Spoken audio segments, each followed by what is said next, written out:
എല്ലാ സഹോദരങ്ങൾക്കും നമ്മുടെ യൂട്യൂബ് ചാനലിലേക്ക് സ്വാഗതം. അപ്പോൾ ഇന്ന് എന്താണ് നിങ്ങൾക്ക് വേണ്ടിയിട്ട് ഒരു സ്പെഷ്യൽ വിരുന്ന് തരാമെന്ന് ആണ് ഞാൻ വിചാരിച്ചു വെച്ചിരിക്കുന്നത്. കാരണം ഈ ഒരു വിരുന്ന് നിങ്ങളുടെ കയ്യിൽ കിട്ടുന്ന സമയത്ത് ഞാനിവിടെ ഉണ്ടാവില്ല, ഞാൻ തീർത്ഥാടനത്തിന് പോയിരിക്കുകയായിരിക്കും. അപ്പോൾ ഞാൻ മിക്കവാറും രാമേശ്വരത്തോ പളനിയിലോ ഒക്കെ ആയിരിക്കും ഈ ഒരു വീഡിയോ നിങ്ങൾ കാണുന്ന സമയത്ത്.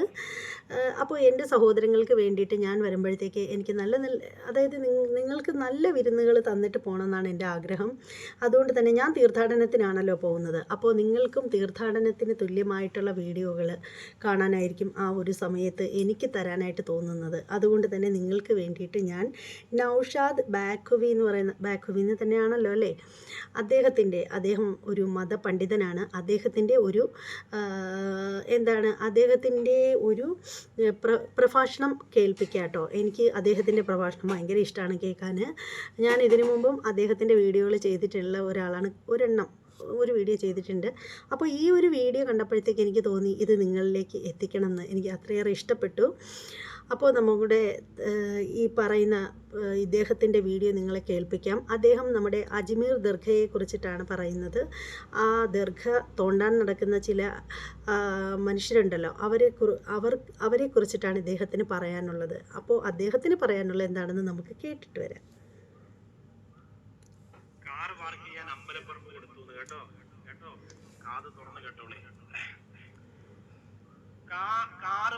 ചെയ്യാൻ അമ്പലപ്പറമ്പ് കൊടുത്തുന്ന് പട്ടാമ്പിക്കടുത്ത് കള്ളാടിപ്പറ്റയില് അന്വേഷിച്ചു വന്നോളി. സ്ഥലം അജ്മീർ തോണ്ടാൻ നിൽക്കുകയാണ് ഒരു സംഘം. അതിന്റെ അടിയിൽ എന്താന്ന് നോക്കാൻ. അള്ളാഹുവിന്റെ ഔലിയാക്കളോട് കളിച്ചാൽ അവരോട് ഞാൻ യുദ്ധം ചെയ്യുന്നു എന്ന് അള്ളാഹുവാണ് പറഞ്ഞത്. ഒരു ശ്വാസത്തിൽ 6 പ്രാവശ്യം അല്ലാഹ് എന്ന് വിളിച്ചിരുന്നു മഹാനായ സുൽത്താനുൽ ഹിന്ദ് ഖാജ മുഈനുദ്ദീൻ ചിശ്തിയിൽ അജ്മീരി. അതുകൊണ്ട് മുസ്ലിങ്ങളുടെ അഭിപ്രായം എന്താ? ഞങ്ങൾ തോണ്ടാൻ പോവാ, കോടതി അനുവാദം കൊടുക്കും. എല്ലാ സ്ഥലത്തും അനുവാദം കൊടുക്കും. കാരണം മുസ്ലിങ്ങളെ തോണ്ടാൻ നല്ല എളുപ്പമാണല്ലോ. ചോദിക്കാനും പറയാനും ആളില്ലാത്ത കുറെ സംഘം അല്ലേ, അവരെ തോണ്ടാൻ നല്ല എളുപ്പമാണ്. എല്ലാരും അനുവാദം കൊടുക്കും. എന്തിനാണ് ഇങ്ങനെ ഒരു കത്ത് എന്ന് പോലും ചോദിക്കൂല, അനുവാദം കൊടുക്കും. പട്ടാമ്പി തോണ്ടാനും അനുവാദം കൊടുക്കും, ചെറുപ്പളശ്ശേരി തോണ്ടാനും അനുവാദം കൊടുക്കും. ആരും അത് ചോദ്യം ചെയ്യാനുണ്ടാവൂല. പക്ഷേ ഇപ്പൊ നിങ്ങൾ തോണ്ടാൻ പോകുന്നത് ഒരു ചെറിയ തൊണ്ടലല്ല. അന്ത സുൽത്താനുൽ ഹിന്ദ് ഇന്ത്യയുടെ രാജാവാണെന്ന് പറഞ്ഞത് അല്ലാഹുവിന്റെ ഹബീബ് നബി മുഹമ്മദ് മുസ്തഫ സല്ലല്ലാഹു അലൈഹി വസല്ലമ തങ്ങളാണ്. ആ മുത്തായ ഹബീബാണ്. ഈ അജ്മീറിലേക്ക് പോ. ലക്ഷക്കണക്കിന് ആളുകളെ തന്റെ നേത്രത്തിന്റെ, നയനത്തിന്റെ, സ്പർശനത്തിന്റെ ഹിദായത്തിലൂടെ, ഒരീബ് നവാസ് എന്ന് പറഞ്ഞാൽ പാവങ്ങളുടെ പടത്തലവനെന്നാണ്. കരയുന്നവരെ, കണ്ണീരൊപ്പി പട്ടിണി കിടക്കുന്നവരെ ചേർത്ത് പിടിച്ച് വിശക്കുന്നവർക്ക് ഭക്ഷണം കൊടുത്ത് വേദനിക്കുന്നവരെ ആസ്വദിപ്പിച്ച് ആനന്ദത്തിന്റെയും ആഹ്ലാദത്തിന്റെയും ആശ്വാസത്തിന്റെയും ആത്മീയതയുടെ പരിവേഷത്തിലേക്ക് ഒരു വലിയ സംഘത്തെ ഉന്നതങ്ങളിലേക്ക് എത്തിച്ച എന്ന് പറഞ്ഞത് നിന്റെ നാട്ടിൽ നീ കണ്ടിട്ടുള്ള തൊപ്പിയിട്ട് നടക്കുന്ന ചെറിയ മൊയിലാരെ പോലെയല്ല. നിന്റെ നാട്ടിൽ നീ പരിചയപ്പെട്ടിട്ടുള്ള സാധാ സീധാ മുസ്ലിമിനെ പോലെയല്ല. എന്റെ പ്രിയപ്പെട്ടവരെ, ശ്വാസത്തിലൂടെ, നോട്ടത്തിലൂടെ, ഇരുത്തത്തിലൂടെ, നടത്തത്തിലൂടെ അല്ലാഹുവിന്റെ അർശിന്റെ സുഗന്ധത്തിന്റെ ഏറ്റവും വലിയ മനോഹാരിത ഉള്ളിലേക്ക് കൊണ്ടുവന്ന ലോകത്തെ ഒരേ ഒരു നേതാവ് സുൽത്താനുൽ ഹിന്ദ് ഖാജ മുഈനുദ്ദീൻ ചിശ്തി അജ്മീരി ഖദ്ദസല്ലാഹു സിർറഹുൽ അസീസ് തങ്ങളാണ്.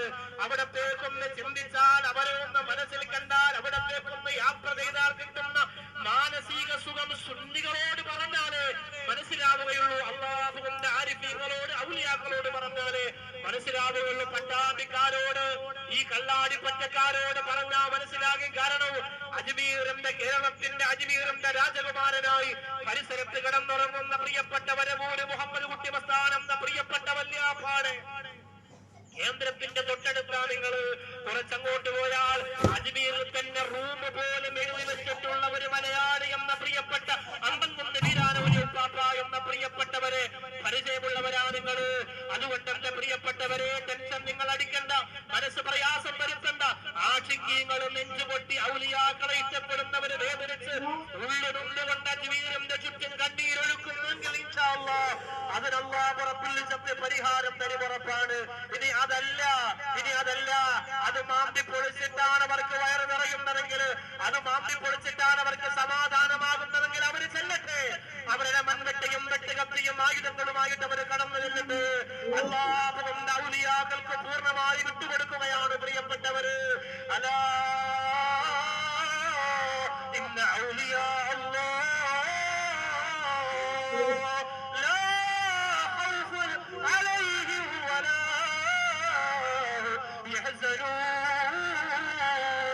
അവർക്ക് ആശങ്കകളില്ല, അവർക്ക് വേദാറുകളില്ല, അവർക്ക് വേദനകളില്ല. അവർ ഒറ്റയിരുത്തത്തിന് വിലായത്തിന്റെ പരവിയെത്തിയവരല്ല. എന്തൊരുകുന്ന തീച്ചൂളയിലൂടെ ഉരുക്കിയെടുത്ത മാണിക്യമുത്താണ്, മരതകമുത്താണ് പ്രിയപ്പെട്ടവരെ. അതുകൊണ്ട് അജ്മീറിന്റെ കാര്യത്തിൽ നിങ്ങൾ ആശങ്കപ്പെടേണ്ട. യജമാനനായ റബ്ബേ, അതിന്റെ പരിഹാരം ഞങ്ങളുടെ കണ്ണിലൂടെ കാണിക്കണമല്ലോ. ഇന്ത്യ രാജ്യത്തിന്റെ പ്രധാനമന്ത്രിമാര് ഇന്ത്യയുടെ സുൽത്താൻ പ്രധാനമന്ത്രിയെക്കാളും പവറുണ്ടെന്ന് തിരിച്ചറിഞ്ഞിട്ട് അജ്മീറിന്റെ തിരുമുമ്പിലേക്ക് പോയിട്ട് കൈനീട്ടിരുന്നുകൊണ്ട് പിരിവസ്ത്രം വാങ്ങി മടങ്ങിപ്പോയിട്ടുണ്ടെങ്കിലല്ലോ, ആ രാജ്യത്തിന്റെ കേവലം ഒരു ചെറിയ വ്യക്തി എന്ന രീതിയിൽ ഞങ്ങളുടെ ഉള്ളിൽ സങ്കടമുണ്ടെങ്കിലും ഞങ്ങൾ പ്രതീക്ഷിക്കുകയാണ്, ഞങ്ങൾ ആഗ്രഹിക്കുകയാണ്.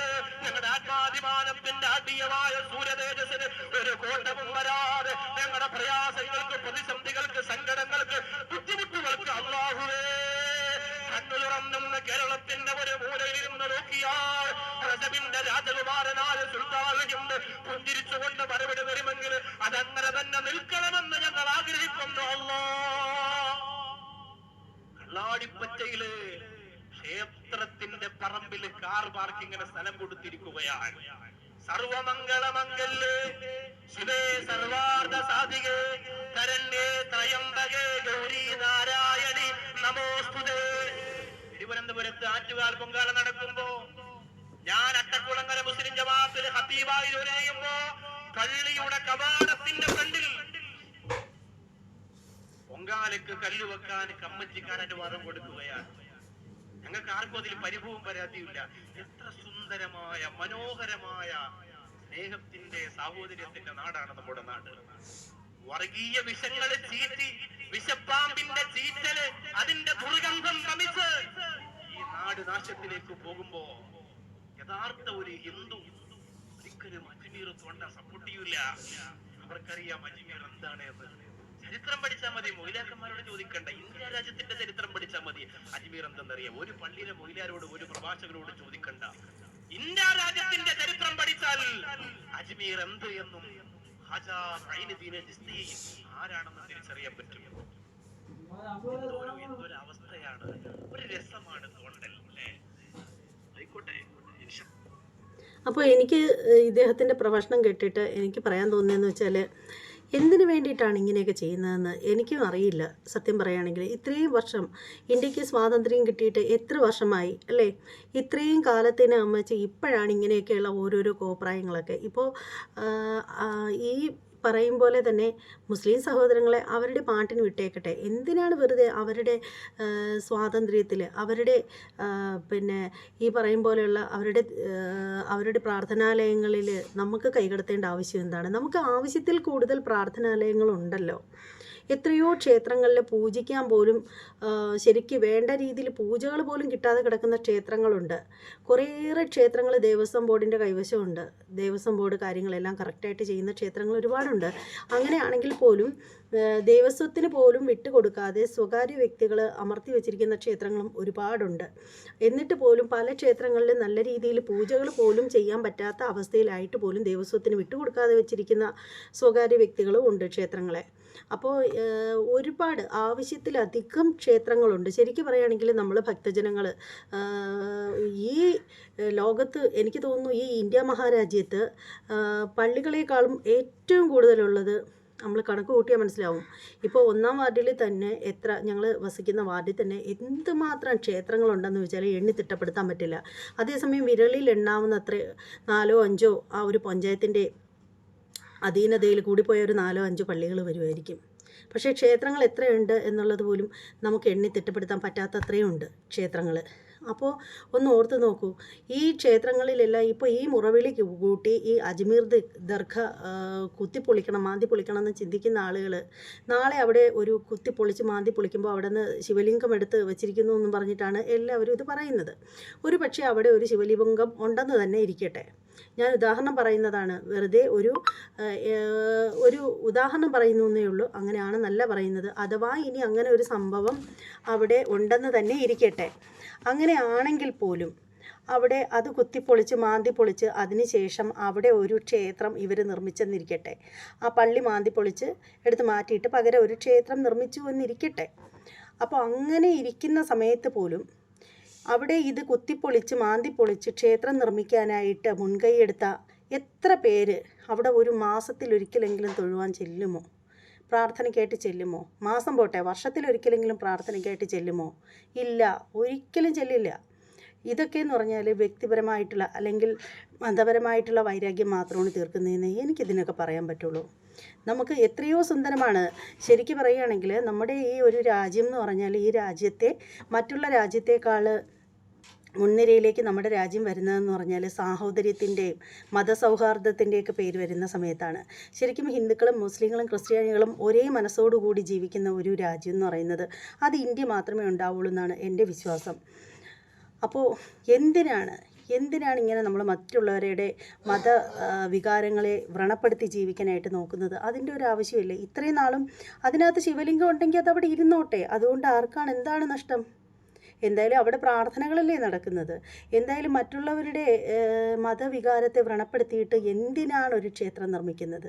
അല്ലെങ്കിൽ തന്നെ അവർ എത്രയോ കാലങ്ങളായിട്ട് അവരവിടെ അവരുടെ മതപരമായിട്ടുള്ള രീതിയിൽ അവർ സന്തോഷമായിട്ട് ജീവിക്കുന്നതാണ്. അതിൻ്റെ ഇടയിൽ ചെന്ന് കൈ കടത്തേണ്ട ആവശ്യം എന്താണ്? നമുക്ക് പൂജിക്കാൻ ക്ഷേത്രങ്ങളില്ലാഞ്ഞിട്ടാണോ? ക്ഷേത്രങ്ങളിൽ എന്തിനെങ്കിലും ഒരു കുറവുണ്ടോ? ദേവീ ദേവന്മാരുടെ ആവശ്യത്തിലധികമുള്ള ക്ഷേത്രങ്ങളുണ്ട് നമുക്ക്. ഇപ്പോൾ ഈ പറയുന്ന സമയത്തും ഞാനൊരു യുക്തിവാദിയല്ല. ഞാൻ പഴനിയിൽ പോകാനായിട്ട് മാല ഇട്ടിട്ടിരിക്കുന്ന ഈ ഒരു സമയത്താണ് ഞാൻ പറയുന്നത്. കണ്ടില്ലേ? ഈ ഒരു സമയത്താണ് ഞാൻ പറയുന്നത്. എന്തിന്? അവരവരുടേതായിട്ടുള്ള വിശ്വാസങ്ങളുമായിട്ട് അവർ ജീവിക്കട്ടെ. എന്തിനാണ് അതിൻ്റെ ഇടയിൽ ചെന്ന് തുരങ്കം വെച്ചിട്ട് അവരെ വേദനിപ്പിക്കുന്നതിന്? എനിക്ക് പറയാനുള്ളതെന്ന് പറഞ്ഞാൽ ബഹുമാനപ്പെട്ട കോടതി ഇങ്ങനെയുള്ള കാര്യങ്ങൾക്കൊക്കെ ഇല്ല. കോടതിയെ ചോദ്യം ചെയ്യാനൊന്നും നമ്മളാളല്ല, എന്നാലും പറയുകയാണ്, ഇതിങ്ങനെ പ്രോത്സാഹിപ്പിച്ച് വിടുകയാണ്. എവിടെ നോക്കിയാലും എവിടെ ഒരു പള്ളി ഉണ്ടെങ്കിലും ഇപ്പോൾ ഏതെങ്കിലും ഒരു പള്ളിയിലാണ് ഈ ഒരു കാര്യം ഇവർ പറയുന്നത് എങ്കിൽ നമുക്ക് അംഗീകരിക്കാം. ഏതെങ്കിലും ഒരു പള്ളിയെ കാണിച്ചിട്ട് ഇതിനകത്ത് ശിവലിംഗമുണ്ട്, ഇത് നമുക്ക് കുത്തിപ്പൊളിക്കണമെന്ന് പറഞ്ഞാൽ പിന്നും അത് അംഗീകരിക്കാം. ഇതിപ്പോൾ ഏത് പള്ളിയെ കണ്ടാലും ഇതിനകത്തൊക്കെ ശിവലിംഗം ഉണ്ട് എന്ന് പറയുകയാണെങ്കിൽ എന്താ ഇതിനർത്ഥം? അതിനുവേണ്ടി ശിവലിംഗം ഇങ്ങനെ നാട് മൊത്തം കിടക്കുകയാണോ? ഇനി അഥവാ ഉണ്ടെന്ന് തന്നെ ഇരിക്കട്ടെ, അവരവരുടെ സന്തോഷത്തിന് അവരുടെ ആത്മസംതൃപ്തിക്ക് വേണ്ടിയിട്ട് ഇത് അവരുടെ ദേവാലയമല്ലേ, അത് നമ്മളെന്തിനു കുത്തിപ്പൊളിക്കണം? നമുക്ക് ദേവാലയങ്ങൾക്ക് എന്താ കുറവ്? ശരിക്കും പറയുകയാണെങ്കിൽ ഇന്നത്തെ കാലത്ത് ക്ഷേത്രങ്ങളിൽ ചെന്ന് കഴിഞ്ഞാൽ തന്നെ അറിയാം. കാരണം ഒരു ഏരിയ ഉണ്ടെങ്കിൽ അവിടെ തന്നെ 4-5 ക്ഷേത്രങ്ങളുണ്ട്. ഓരോ ക്ഷേത്രങ്ങളിലും ചെന്ന് കഴിഞ്ഞാൽ ആൾ വളരെ കുറവാണ്. പണ്ടത്തെ പോലെ ഒരുപാട് ആളൊന്നുമില്ല ക്ഷേത്രത്തിൽ. ഇപ്പോൾ പിള്ളേർ സെറ്റാണെങ്കിലും അല്ലാത്ത അമ്മച്ചിമാരാണെങ്കിൽ സീരിയലിന് മുന്നിലിരിക്കും, പിള്ളേരാണെങ്കിൽ മൊബൈലും തോണ്ടിക്കൊണ്ടിരിക്കും. അങ്ങനെയുള്ള ഈ ഒരു സാഹചര്യത്തിൽ ഒരുപാട് ക്ഷേത്രങ്ങളുടെ ആവശ്യം എന്താണ്? ക്ഷേത്രങ്ങളിപ്പോൾ എൻ്റെ ഒരു അഭിപ്രായം പറയുകയാണെങ്കിൽ ഉള്ള ക്ഷേത്രങ്ങളെ തന്നെ മുന്നോട്ട് കൊണ്ടുപോകാനായിട്ട് കഷ്ടപ്പെടുകയാണ്. അതിൻ്റെ ഇടയിൽ വീണ്ടും എന്തിനാണ് വീണ്ടും ഇതെന്ന് വെച്ചാൽ വേറൊന്നുമില്ല. പുതുതായിട്ട് ഓരോ ക്ഷേത്രങ്ങൾ ചെയ്യുക, അത്രയേ ഉള്ളൂ. ഒരു ആത്മസംതൃപ്തി, ഒരു മനസ്സുഖം, അത്രയേ ഉള്ളൂ. പക്ഷേ ഇതിനൊക്കെ നമ്മൾ എന്ത് തെറ്റ് ചെയ്താലും അതൊക്കെ നമ്മുടെ നേർക്ക് തിരിഞ്ഞു വരുന്ന ഒരു സമയം ഉണ്ടാവും. അത് ആരുടെ കാര്യത്തിലായാലും തിരിച്ച് അവരുടെ തന്നെ അടുത്തേക്ക് ചെല്ലുന്ന ഒരു സമയം ഉണ്ടാവും. ഇത്രയും ക്ഷേത്രങ്ങളും കാര്യങ്ങളൊക്കെ നമ്മൾ നേടിയാലും അതുകൊണ്ട് നമുക്ക് എന്ത് നേട്ടം ഉണ്ടാവുന്നത്? എന്ത് നേട്ടമാണ് ഉണ്ടാവും? ഒന്ന് ഓർത്ത് നോക്കൂ. കുറേ കൂടി അധിക ചിലവുകളുണ്ടാവും, അത്ര തന്നെ. ഒരു നിലനിൽക്കുന്ന ഒരു പള്ളി വലിച്ചു പൊളിക്കുമ്പോഴുണ്ടാവുന്ന നഷ്ടം എത്രത്തോളം ഭീകരമാണ്. അതിനേക്കാളും വലിയ നഷ്ടമാണ് ഒരു ക്ഷേത്രം നിർമ്മിക്കണം എന്നുണ്ടെങ്കിൽ. അത് ഭയങ്കരമായിട്ടുള്ള പണച്ചിലവുള്ളൊരു കാര്യമാണ്. പിന്നീട് ഒരു ക്ഷേത്രം നിർമ്മിച്ചു കഴിഞ്ഞാൽ തന്നെ അവിടെ എന്തെല്ലാം പൂജകളും കാര്യങ്ങളും എല്ലാം ഇതുണ്ട്. അത് കഴിഞ്ഞിട്ട് ഈ പറയുന്ന ആരെങ്കിലും അവിടെ പ്രാർത്ഥിക്കാനായിട്ട് പോവുമോ?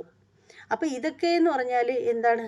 ഇതൊക്കെ എന്ന് പറഞ്ഞാൽ ഒരുതരം മുഷ്കും ധാർഷ്ട്യവും ആണെന്ന് മാത്രമേ ഞാൻ പറയത്തുള്ളൂ. അത് മാത്രമേ എനിക്ക് പറയാനും കഴിയത്തുള്ളൂ. ഈ ഒരു വിഷയത്തെപ്പറ്റി കൂടുതലായിട്ട് എനിക്ക് സംസാരിക്കാൻ ഇല്ല. കാരണം നമ്മൾ എത്ര പറഞ്ഞു കഴിഞ്ഞാലും നമ്മൾ ഒറ്റപ്പെടുന്നല്ലാതെ ഇതിൽ പ്രത്യേകിച്ച് കാര്യമൊന്നുമില്ല. പിന്നെ ഭരിക്കുന്നവരുടെ കയ്യിലാണെല്ലാം. അത്രേ പറയാനുള്ളൂ.